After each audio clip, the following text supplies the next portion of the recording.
ভেনেজুয়েলার president Nicolas Maduro ও তার স্ত্রীকে আটক করে দেশ থেকে বের করে আনা হয়েছে বলে দাবি করেছেন মার্কিন প্রেসিডেন্ট ডোনাল্ড ট্রাম্প। বেশ বড় আকারের সামরিক অভিযানের মাধ্যমে মাদুরোকে ক্ষমতা থেকে অপসারণের কথা জানান ট্রাম্প।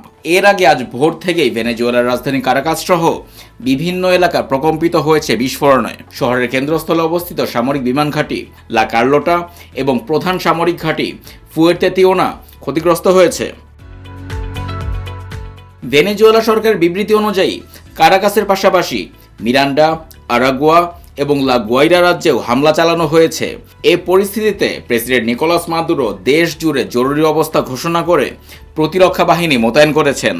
এর আগে ভেনেজুয়েলার রাজধানী কারাকাসে হামলার নির্দেশ দেন ডোনাল্ড ট্রাম্প। ট্রুথ সোশ্যালে পোস্ট করে তিনি বলেছেন, ভেনেজুয়েলায় আক্রমণ চালিয়ে মাদুরোকে আটক করে দেশ থেকে বের করে নেওয়া হয়েছে।